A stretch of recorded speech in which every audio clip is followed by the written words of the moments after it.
Donc calculons la probabilité que x soit égal à 0, ce qui correspond donc, il faut que la somme des points obtenus après 2 lancers soit égale à 0, donc on a un seul cas, c'est lorsqu'on obtient rouge et rouge. Donc ça correspond à cette branche-là, c'est la probabilité de R inter R, et ça va donner 1 demi fois 1 demi. Donc je vais noter ici, la probabilité que x soit égal à 0, c'est exactement la probabilité d'avoir R inter R, et c'est égal à au produit des probabilités 1 demi fois 1 demi. Donc ça va nous donner 1 quart. La seconde case correspond à la probabilité que x soit égal à 1. Alors dans ce cas-là, on a deux possibilités, c'est le RV et le vert et rouge. Il faudra bien évidemment faire la somme des deux probabilités. Celle-là c'est 1 tiers fois 1 demi et l'autre c'est 1 tiers fois 1 demi. Alors on va noter ça. Probabilité que x soit égal à 1, c'est égal à la probabilité d'avoir R inter V plus la probabilité d'avoir V inter R, et ça va nous donner, alors R inter V, donc c'est 1 demi fois 1 tiers,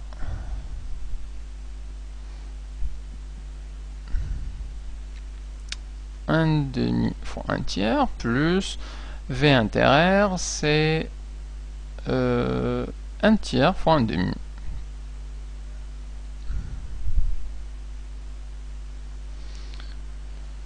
Donc 1 demi fois 1 tiers, ça fait 1 sixième, plus 1 sixième, ça fait 2 sixièmes, et ça fait donc 1 tiers.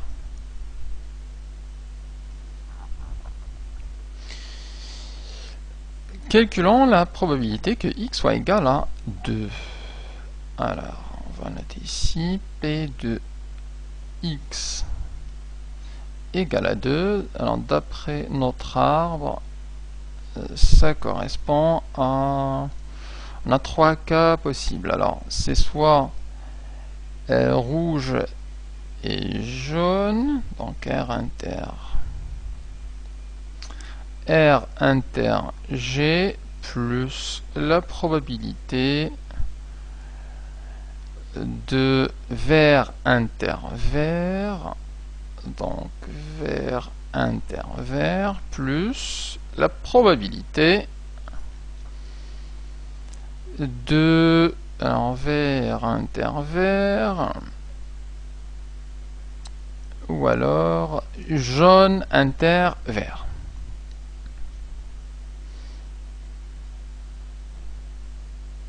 On remplace et on calcule ça.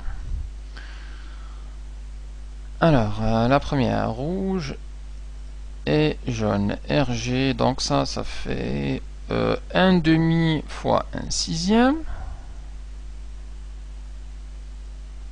plus vert et vert, ça va nous donner 1 tiers fois 1 tiers,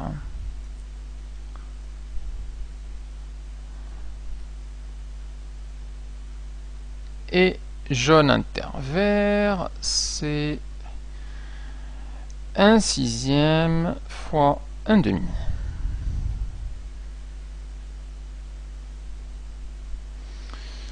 Donc ça va nous donner, alors là, 1 douzième plus 1 neuvième plus 1 douzième. Alors 1 douzième et 1 douzième, ça fait 2 douzièmes, donc ça fait 1 sixième. Donc 2 douzièmes plus 1 neuvième, ça va nous donner 1 sixième plus 1 neuvième Il faut mettre au même dénominateur. Alors, le dénominateur commun, c'est 6 fois... c'est 36. Hein. Alors, ça va nous donner 36. Là, c'est 6 fois 6. Donc, ça va nous donner 6 plus... Pour 36, ça fait 9 fois 4.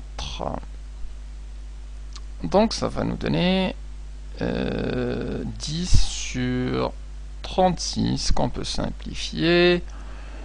On simplifie par 2, ça va nous donner 5 sur 18.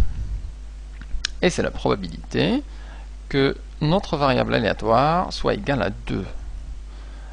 Notre variable aléatoire qu'on a définie ici et qui consiste en la somme des points obtenus une fois notre dé lancé 2 fois.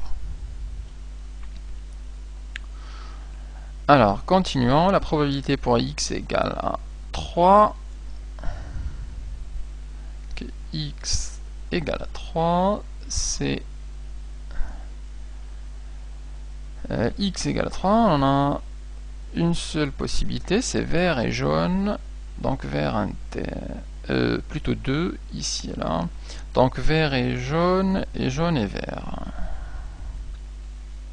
Donc vert inter jaune plus jaune inter vert. Remplaçons et calculons. 3 ici, donc ça fait 1 tiers fois 1 sixième.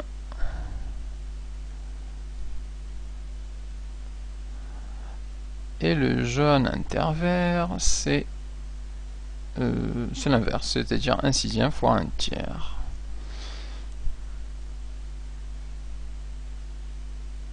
Donc on a ici 1 sur 3 fois 6, 18. Donc 1 sur 18 plus 1 sur 18.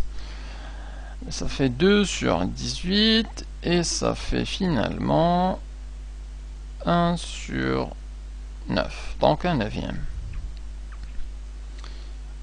La dernière, c'est la probabilité que x soit égal à 4. Probabilité que x soit égal à 4. Donc ça, d'après notre arbre, on a un seul cas, c'est jaune et jaune. C'est jaune inter jaune, et donc c'est égal à 1 sixième fois 1 sixième.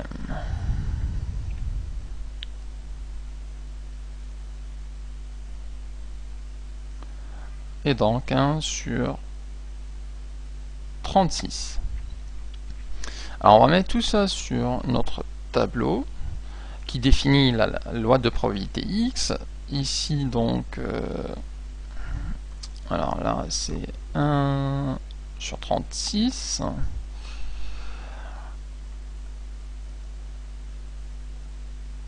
La probabilité pour x égale à 0 c'est 1 quart. Pour x égale à 1, c'est 1 tiers. Pour x égale à 2, c'est 5 sur 18. Et pour le 3, c'est 1 neuvième. Et on va tout de suite vérifier si la somme des probabilités soit égale à 1. C'est l'ultime vérification. Alors on va le faire ici. Hop, 1 quart.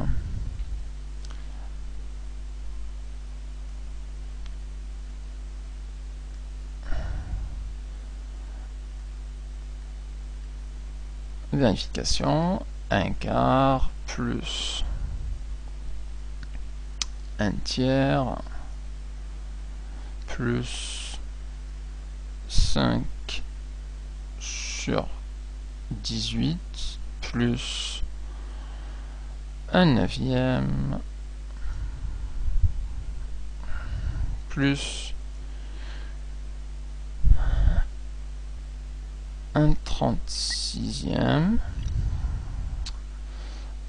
Alors, le dénominateur commun c'est 36.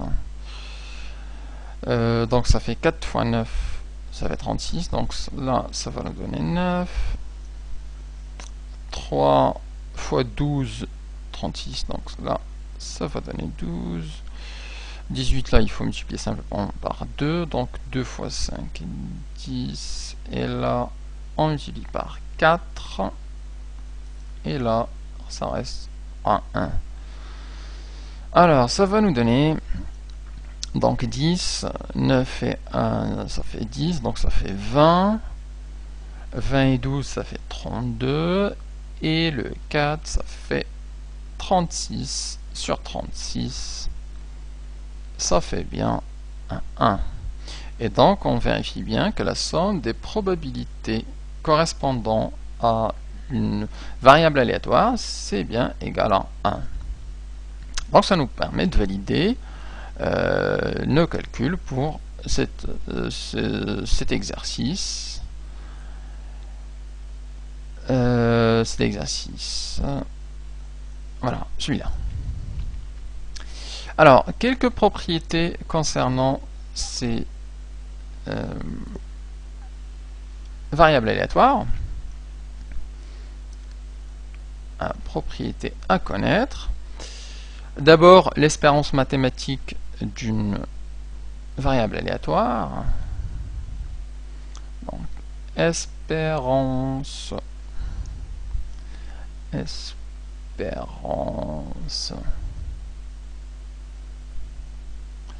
mathématique qu'on note généralement E grand E de x. Alors la formule du grand E de x est E de x, c'est égal à la somme des xi, les xi étant les valeurs de la variable aléatoire, c'est-à-dire dans ce cas-là, les xi c'est 0, 1, 2, 3 et 4, ce qu'on a développé ici. Donc c'est les xi facteurs des pi qu'on peut noter de deux façons différentes. On peut les noter comme ça, p2 grand X égale à xi, c'est-à-dire la probabilité que la variable grand X soit égale à la valeur xi, ce qui correspond simplement en fait à cette probabilité. Si ça c'est le xi, le p de i grand X égale à xi c'est un quart. Si je prends celui-là, bah, sa probabilité c'est 5 sur 18e. Qu'on peut noter en fait en plus simple la somme des xi fois pi. Sachant que le pi c'est la probabilité de l'événement grand X égale à xi. Donc ça, c'est l'espérance mathématique de la variable aléatoire exponentielle E grand E de x, et qui va nous donner une idée de la moyenne que va prendre en fait cette variable aléatoire. On verra un exemple tout à l'heure. Deuxième chose à connaître, c'est la variance.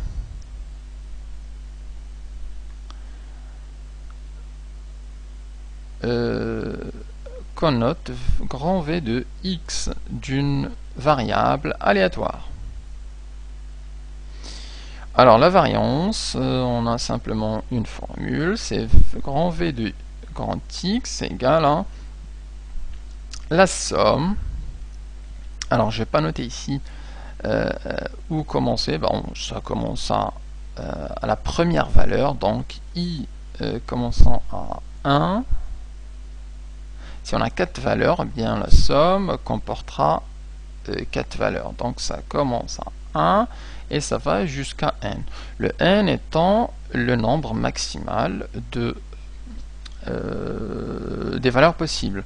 Donc si là j'ai 5 variables, donc la somme ira de 1 jusqu'à 5 pour prendre toutes les valeurs possibles de cette variable aléatoire. Alors pour simplifier, on ne le note pas, mais il faut comprendre ce que c'est.